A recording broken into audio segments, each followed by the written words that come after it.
Hello everyone, আশা করি সবাই ভালো আছেন। আপনাদেরকে নতুন ভিডিওতে স্বাগতম। আজকে আমরা কথা বলবো বাংলাদেশ আর ভারতের মধ্যে কি যুদ্ধ হওয়া সম্ভব কিনা, আর ভারত কি বাংলাদেশকে আক্রমণ করবে কিনা। তো এই ব্যাপারে কথা বলার ক্ষেত্রে আমাদেরকে সবার আগে বাংলাদেশ আর ভারতের ঐতিহাসিক যে সম্পর্ক আছে সেটা দেখতে হবে। বাংলাদেশের গত 53 বছরের হিস্টোরিতে সবচেয়ে ভালনারেবল টাইম কখন ছিল, মানে কখন আক্রমণ করলে যে কোনো দেশ বাংলাদেশকে নিয়ন্ত্রণে নিতে পারতো, সেই সময়টা হচ্ছে 1971। কারণ তখন আমরা সদ্য একটা স্বাধীন দেশ হয়েছি পাকিস্তানকে হারিয়ে। আমাদের কাছে তখন সুসজ্জিত মিলিটারি ছিল না, পুলিশ ফোর্স ছিল না, আর জনগণও কম ছিল।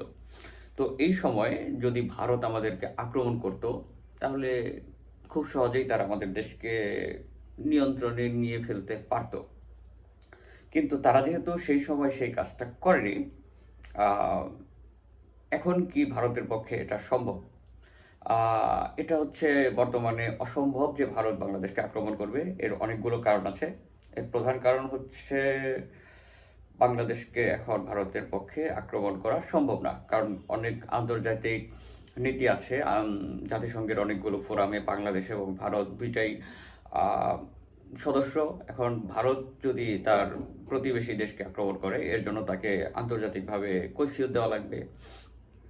তারপরে বাংলাদেশের মিলিটারি বর্তমানে অতটা দুর্বল নয় যে আপনি বাংলাদেশকে আক্রমণ করে দেশ দখল করে ফেলবেন। তারপরে আমাদের সুসজ্জিত পলিটিক্যাল পার্টি আছে, তারপরে জনগণ আছে। আহ, এই অবস্থায় তাছাড়া আন্তর্জাতিক সম্পর্ক আমাদের অনেক স্ট্রং। সো এই অবস্থায় বাংলাদেশকে আক্রমণ করা ভারতের জন্য সুবিধা হবে না। এখন অনেকে বলতে পারেন যে ভারত তো মিলিটারির দিক থেকে অনেক শক্তিশালী, তারা আক্রমণ করলে তো আমরা পারবো না। এখন কথা হচ্ছে, ভারতের যে মিলিটারি আছে এদের অর্ধেকই ডিপ্লয় করা আছে হচ্ছে কাশ্মীরে। কাশ্মীরের প্রতি 20 জন মানুষের জন্য একজন করে মিলিটারি ডিপ্লয় করা। তো এখন তারা যদি সেখান থেকে মিলিটারি এনে আমাদের এই বাংলাদেশের আশেপাশে আনে, এখন বাংলাদেশ আর ভারতের কিন্তু সবচেয়ে বড় বর্ডার। ভারতের আশেপাশে যে কয়টা দেশ আছে, পাকিস্তান, চায়না, তারপরে নেপাল, শ্রীলঙ্কা, মায়ানমার, বাংলাদেশ, এইগুলো দেশগুলোর মধ্যে ভারতের সাথে সবচেয়ে বড় বর্ডার হচ্ছে বাংলাদেশের, যেটা হচ্ছে 4100 মাইল মোস্ট প্রবাবলি। তো এত বড় বর্ডারে তারা যদি এখন আর্মি ডিপ্লয় করে, তাদের বাকি বর্ডার কিন্তু আনসেফ হয়ে যাবে। যেমন পাকিস্তানের সাথে বর্ডার, চায়নার সাথে বর্ডার, মায়ানমারের সাথে বর্ডার। ভারত এইরকম রিস্ক এখন নিতে যাবে না। আর এক পেশে যুদ্ধ তো তারা করতে যাবে না, কারণ তার ভারতের আশেপাশে শত্রু দিয়ে ভরা। এটা হলো ফার্স্ট। সেকেন্ড হচ্ছে, ভারত যদি বাংলাদেশকে আক্রমণ করে, তাও এটা ভারতের জন্য একটা লস প্রজেক্ট হবে। কারণ তার এমনি ইকোনমিক দিক দিয়ে ততটা স্ট্রং না। ঠিক আছে, বিজেপি 2014 সালে আসার পরে তাদের ইকোনমিটা আরও ডেবে গেছে। এখন তারা যদি একটা যুদ্ধ পরিচালনা করতে চায়, সেই পরিমাণ ফান্ডিং আমার মনে হয় না তাদের আছে। তারপর তাদের, আমার বাংলাদেশ হচ্ছে রেমিটেন্স, বাংলাদেশ থেকে কিন্তু অনেক রেমিটেন্স যায় ভারতে। এখন সেটাও তাদের বন্ধ হয়ে যাবে। এখন আপনারা বলতে পারেন যে তাহলে ভারত যদি বাংলাদেশকে আক্রমণ না করে, তাহলে এরকম প্রোপাগান্ডা ছড়াচ্ছে কেন?